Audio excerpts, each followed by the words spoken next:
Okay. Damn. Okay. So it's new setup. That's all good, man. Hey everyone, I'm Eka here from my self-publishing blueprint.com, and this interview, very, very special guest. We got Jason Bracht, and Jason, the original gangster, the OG for the Kindle publishing world. He's been publishing books for years, and I'm super excited about sitting down with Jason because he's exactly what you want to build for your Kindle publishing business. He hasn't touched his books in years, yet he's still making a few $1,000s every single month coming in, pure passive from his Kindle publishing business. So, Jason, man, welcome to the channel. Hey, thank you, Emeka. I'm very happy to be here, man. Excellent. Hey, I know you've done some interviews before. I know you've told your story 110 times already, man. But for people just finding out about you for the first time, because I hear you're coming back to the scene. Yeah, I'm gonna be launching the YouTube channel back again. Some Kindle publishing stuff. A lot of really the tagline is pretty much what they didn't teach you in school. So loving it already, man. We're gonna be delving into everything from how to save money traveling the world to I'm interviewing an individual here in the next couple of days, a good friend of mine who has made a lot of money like flipping vehicles and flipping houses. So stuff like that, Kindle. We're going to be getting into a bunch of stuff. So cool. You guys can check that out if you're interested in that. Well, sure. I'll make sure I'll link up everything in the description box below for you. But man, let's hear your story. Just go for it. Yeah, man. My whole life story is well, that's a whole nother ball game. But for this purpose of this interview, we'll go to Kindle. And I started in November of 2013. So my son was born in September, and I was like, you know what? I really need to, make some more money. Like I was running a pretty successful eBay business at that point, and I had some e-commerce stuff going, but I wanted just to diversify.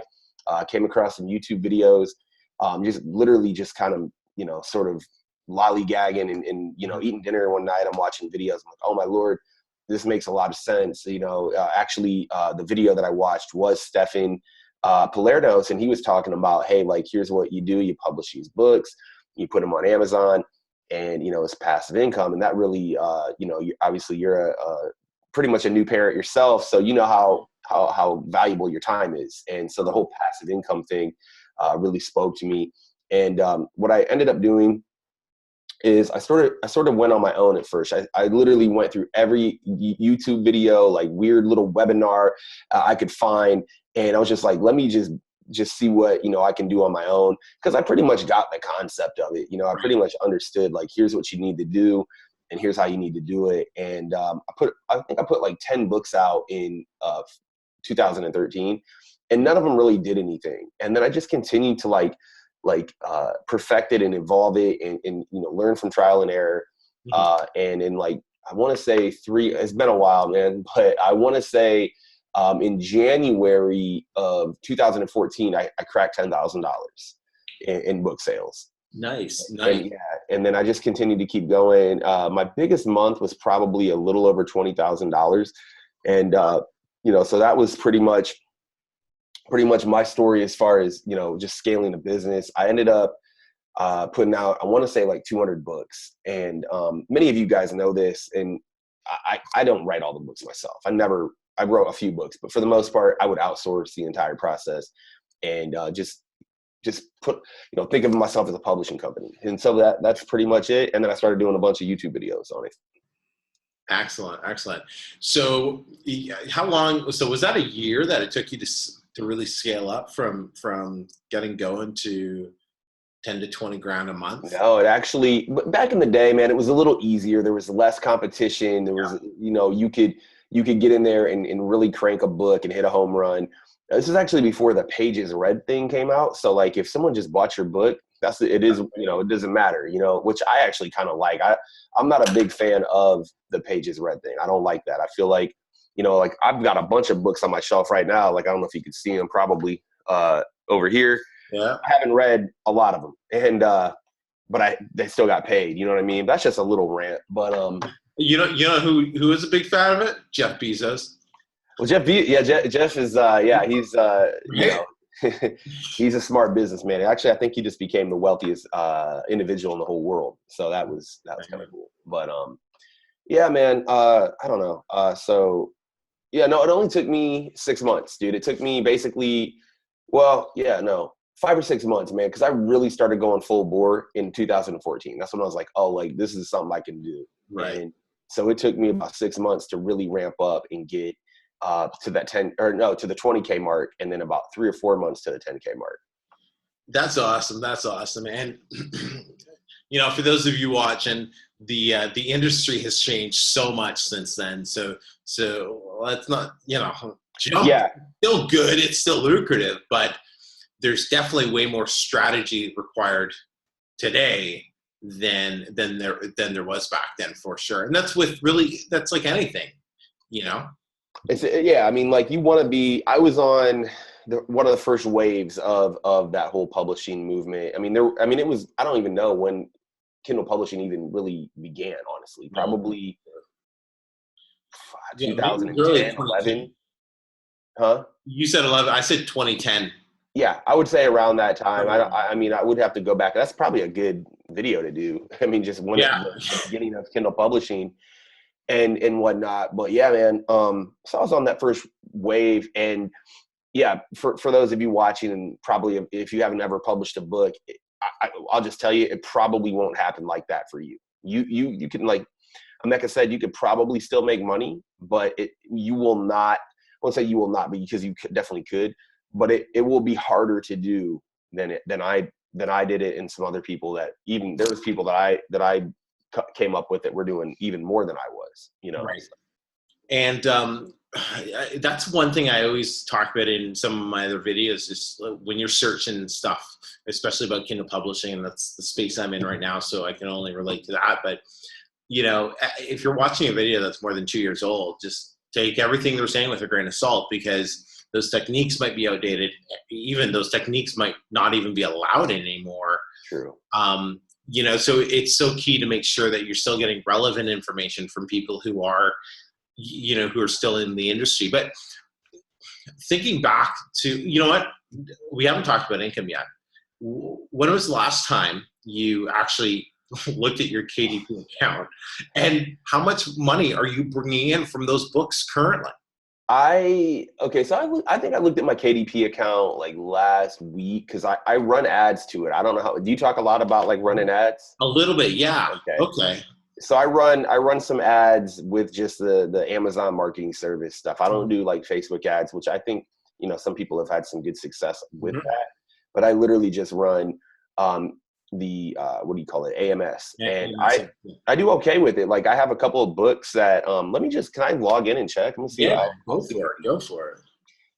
But give your viewership some raw numbers, man, because that's what people like to see.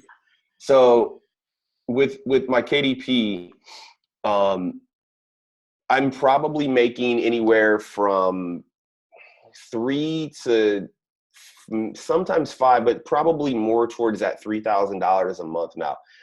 CreateSpace is doing pretty well. That's usually pretty steady. I usually get 1,500 on that. Kindle, depending on the month and whatnot, 1,000, 1,500. So, and then audiobooks, I usually get 300 to 400 on that. So I'm actually logging into my CreateSpace right now. So around $3 to $4 grand or so a month. Yeah. So like right now, September 22nd, I've got $500 USD on CreateSpace, 100 Great British Pounds, which I think that's like 140. I don't know.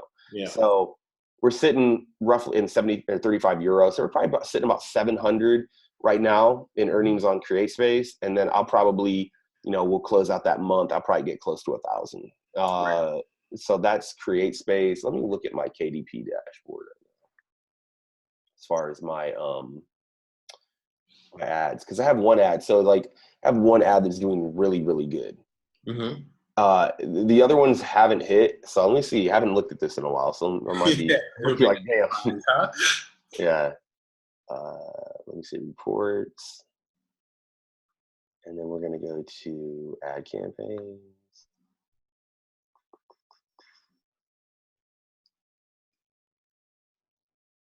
That's a load. Oh, here we go. They kind of changed it around, huh? Yeah, they're always doing something to it. So I've got, okay, boom, ACOS.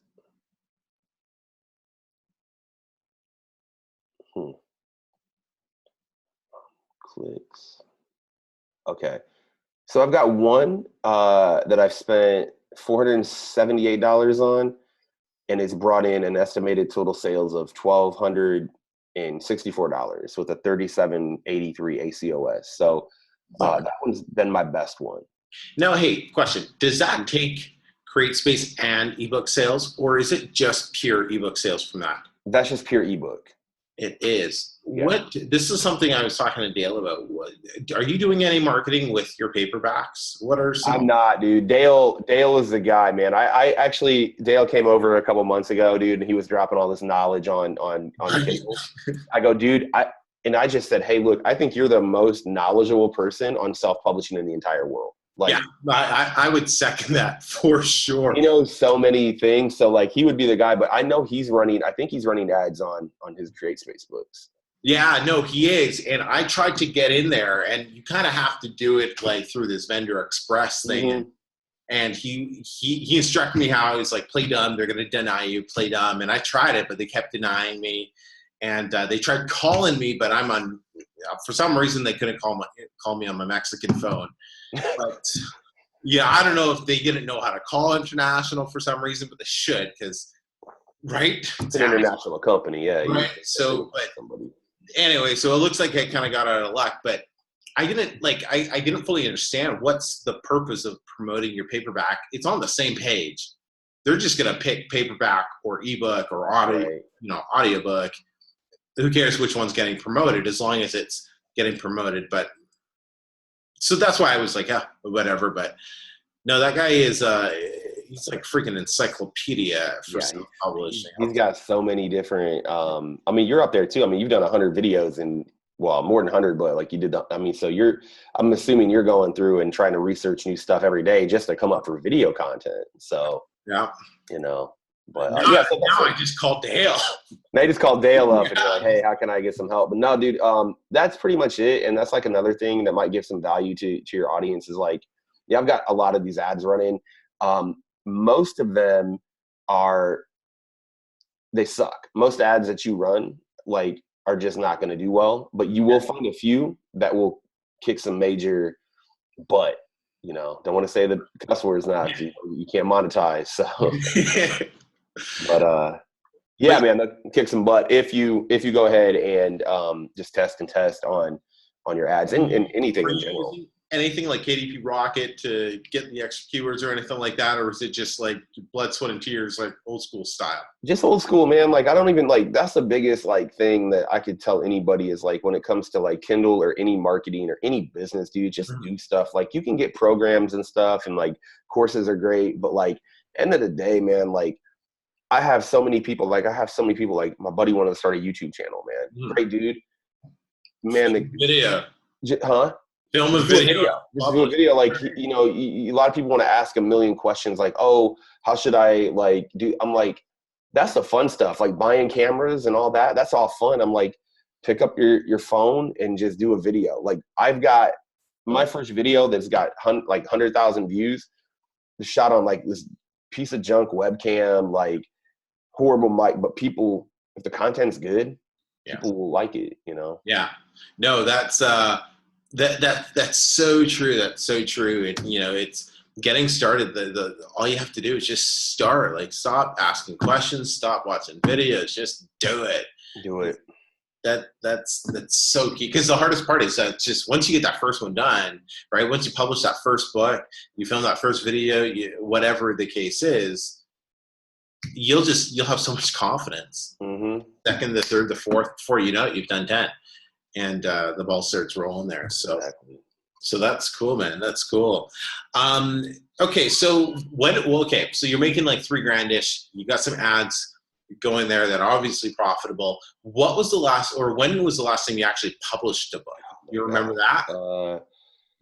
At least I want to say 2.5, maybe 3 years ago is the last time I've done a book. So your expenses are next to nothing. It's just Pretty low. Just those ads. I mean, that even the ad, like the lifetime, like I said, lifetime spend on that ad is the one that's I'm spending a lot of money on is $400.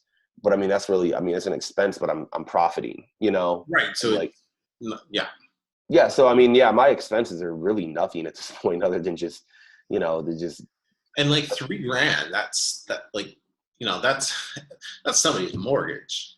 It's a good, yeah. I mean, it's nice. Right. Like sometimes I forget about it. Like I forget, like, oh, like I get paid like at the end of the month. Like I'll get all these emails from Kindle. Yeah. And they'll be At like, least you oh, get to unsubscribe from those. Those are annoying. Like they just send. they do. I have 3 accounts too. So like I have my business spread out over 3 different accounts. And so, yeah, I get like 3 40 times as emails. much. Yeah. So, You know what? Let's just dive right into that then. Let's talk about that because yeah. I can't just go open up a KDP account tonight, put my name on it and go, right? Like you gotta have a company and open it, and you want to just explain how that really works. Yeah, so I wanted to like diversify. Like one of the big things when you're on a platform like Amazon or eBay or like anything that you don't really own that platform, and they can just say, you know what, like, if you've broken a rule or if like anything, you're done. I mean, this happened to many people. So I was like, you know what? I had a bunch of books on my just original under my social security number. And then I went and got an EIN, which whatever country you're in, it's going to vary a little bit. But you create a business entity, and your EIN is essentially your social security number for your business. And then you just set up an account under that. So I did that. And then I created another one. And that's all I have. I probably won't ever get any more, but it just was, to diversify the portfolio, if you will, to make sure that I didn't, if I did something wrong on one account, which I wasn't. I was playing everything by the book, but you never know. Because it's Amazon and they're weird like that. They're sticklers, man. They're very customer. Like I would tell anybody listening to this, man, they're such a customer centric business that like they do everything to protect their customers. So if you're doing anything in your stuff that might be even borderline, gray area, you need to clean that up or you need to diversify. So if you do get hit, then you can still have an income source somewhere. Now, how important, this is one thing that we talk about inside my self-published and Blueprint in my course, is how important is trying to take your business off Amazon, like collecting the emails. I've even, should be finished tonight, tomorrow, finished building a website for one of my niches and put all my books on there as well. Some other products that I can sell and make some affiliate sales on as well. But how important is that you can get that customer's info from the email?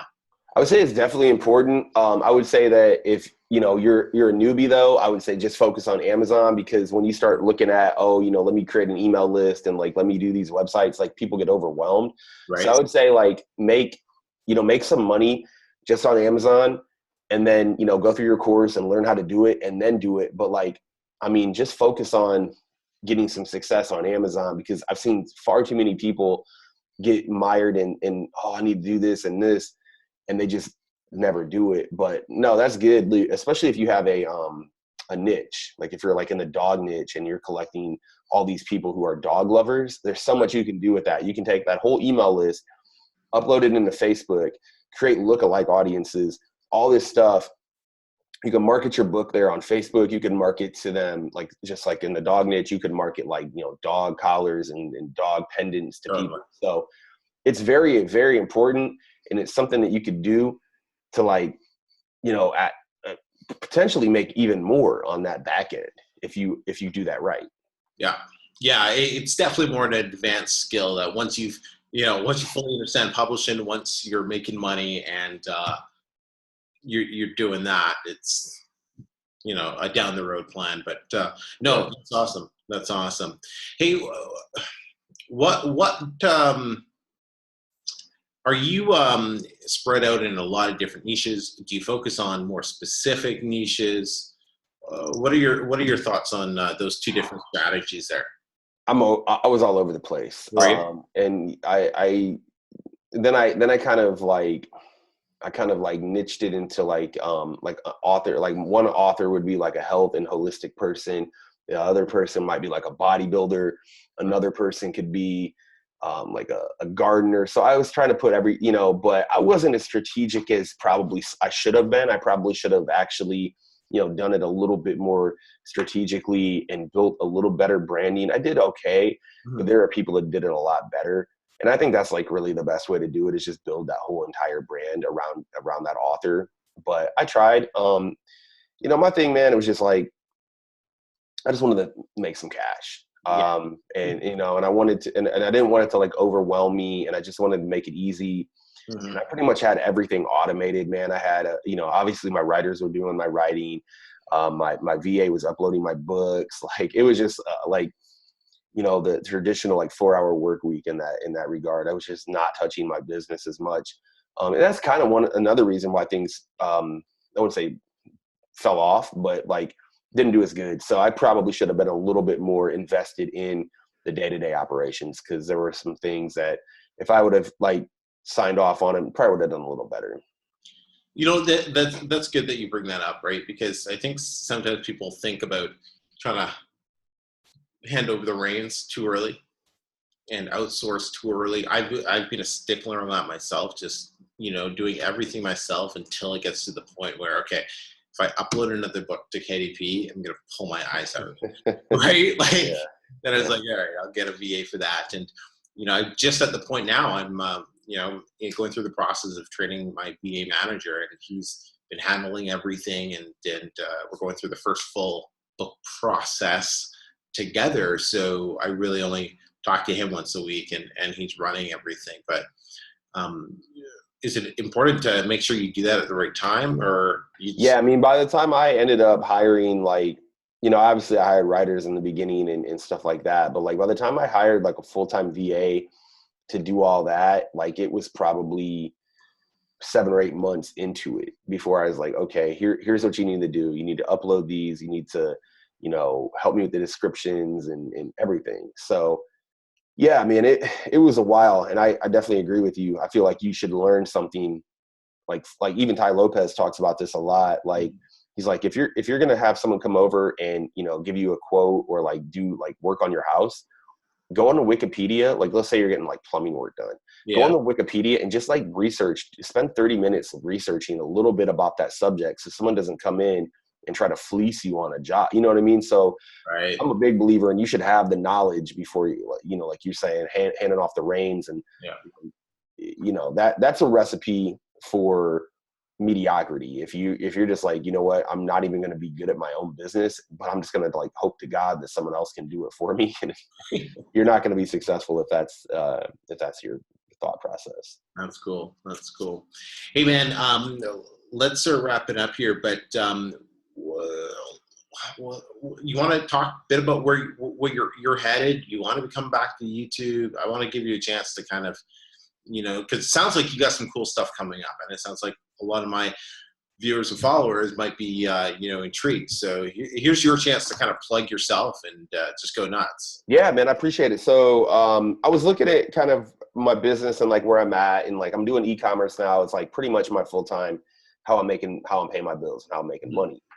And I really stopped doing YouTube videos because my YouTube channel was primarily Kindle publishing based. And since I wasn't doing Kindle publishing anymore, really didn't make a lot of sense for me to be out there talking about Kindle publishing on YouTube. So I just stopped really doing, and I really never set out to be a YouTuber, but I started getting a following. Just kind of happened. It just kind of happened. I started putting the videos out and people liked them. And then I started putting more stuff out. And so, I created a whole group of people, a Facebook group that people go in there, and, we got a couple thousand people in there, and so I started saying to myself, like, you get like, I'm sure you get them all the time. You get comments and you get people and messaging, hey man, thanks for that video, dude. It really helped. And I was like, man, you know what? And I like doing YouTube. So as a YouTuber, it's always a struggle to come up with content. Like what can I say? So a couple of weeks ago, I just sat down. I started writing down like hundreds of video ideas that I can do. And like I told you in the beginning, the whole premise of this new channel, the Hustle Project, is literally all about, the stuff they didn't teach you in school. Like I've done so much stuff in my life, that I feel like, not only can I offer value, but I feel like, some of the people that I bring on can offer value as well. And hopefully change some people's lives and give them a new perspective. And Totally. I'm able to spend all the time in the world with my son because I don't have to go in and punch a clock. Like I can, we go to Tennessee, we go on trips, and that's kind of my whole philosophy there. So, man, I can't wait for this to start blowing up, because that's the exact message that I got into this because of freedom. Yeah. Right. Just because I don't want to be a 9 to 5 type of guy. Like that's just, there's no freedom in that. Like there's just no, what, you go to school, go to work, and then die. Oh, and you get to live a little bit in between. Yeah, that's not That the was right, the to me, world. that's not the right way to live, That's not living. That's just waiting to die. Most Yeah, people in this world just wait to die. They don't live a life. They just wait to die. I agree. Yeah, And I agree wholeheartedly with that for yeah, sure. man. So yeah, I'm super excited about watching some of your interviews with the guests that you bring on, and I'll be sure, like I said, to link it all up so people know how to find you. And you're coming out of retirement, man. Exciting. Yeah, I'm coming. I've kind of like peeked my head out before. Like I did an interview with this dude Zachy about a month ago. I've done a few videos here and there, but the new game plan, man, is to like I'm gonna batch my videos. So I'm basically gonna record all my stuff like on the weekends, because like I don't know how you do it, but like you get into a flow when you do videos. Like I start, I'm like, oh damn, I might as well just do another one since I'm in that state right now. Yeah. Because I'm not the type of guy, especially with my life now, like to be able to just like pop in and like do a video. Because I'm doing like I've got the backdrop, I've got we're doing Yeah, so you said you got a whole studio going on, right? yeah. So it's so we got the whole studio set up, getting the soundproofing, all that. So it just quality, hopefully good quality. Awesome. So trying to knock them out and then release one at least Monday through Friday, hopefully 7 days a week. I don't know if I can rock it out like you, man, but I'm gonna try. You can do it. If I can do a video a day for 100 days, Yeah. you can do it. I appreciate it, man. I appreciate the confidence on that. So. Awesome. Hey, man, thank you so much for taking some time to chat. I know it's late for you. It's late for me. But, I appreciate you making some time here. And, I can't wait to see what you're coming up with on your channel next, Jason. All right, man. Thanks so much for having me on. I appreciate it. Take care. Yeah. Sweet. Let me just